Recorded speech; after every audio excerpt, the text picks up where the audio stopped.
Hello, I'm Marianne Lee of Fantasy Alarm, and here are 4 DFS bargains that you need to know about when heading into the divisional playoffs. It's a small slate, but there's a lot of action. Marcus Mariota is $7,500 on FanDuel and $5,900 on DraftKings. Can he do it again? Last week I selected Mariota as my contrarian pick of the wild card weekend, stating that he would run one in. Well, he caught a touchdown and then ran it in, so technically he ended up going above and beyond even my expectations.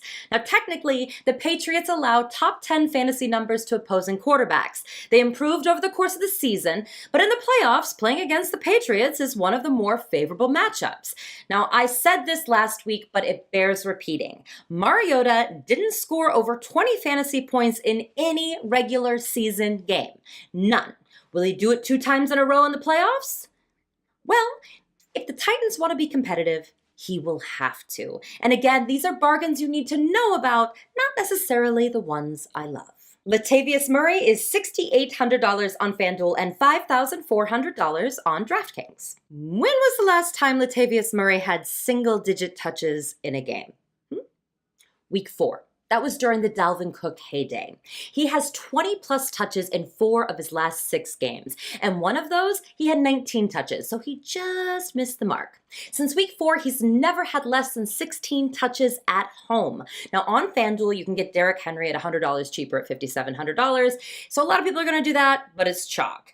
But on DraftKings, Murray is the most reliable guy under $6,000 by a long shot. Nelson Agholor is $6,400 on FanDuel and $4,800 on DraftKings. Everyone seems to be in the mood to completely ignore the Eagles this week, but I think that's a mistake. That defense is legit. And for a little bonus, I think you should play them too this week.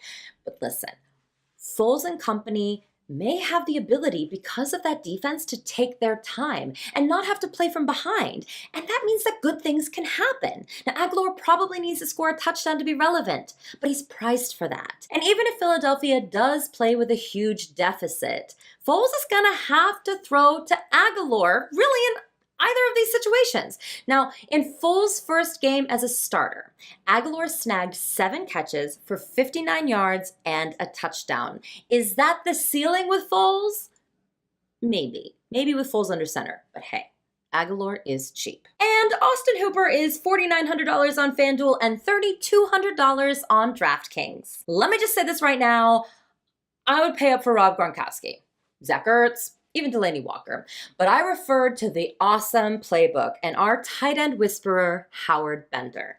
He picked 2 cheaper options. One was Vance McDonald, but he's super trendy right now. Everyone's saying to play Vance McDonald, and Jesse James worries me. So I decided that we're going to go with Austin Hooper. Yikes. Okay, let me brace myself here. Hooper has 2 or 3 catches in each of his last 7 games. Okay, that's not impressive. He caught 3 of his 5 targets last week, but only for 15 yards. Okay, again, not impressive, but much more impressive if one of those were in the end zone, right? Okay, well, let's hope for that this week. The Eagles ranked 17th against the tight end and allowed the 2nd most points to opposing tight ends within this tiny little slate. So when you're looking for dart throws, guys that have to score touchdowns, but hey, that's what it is, I guess that's exactly what you're looking for. Opposition like that. Want to check out a new awesome way to play fantasy this weekend? Well, then just go check out DraftEasy. Go to fantasyalarm.com/DraftEasy and enter the promo code ALARM, which actually you can see all the info right down here. And then DraftEasy will match your deposit up to $100. For Fantasy Alarm, I'm Marianne Lee. Good luck during the divisional round. You've got this.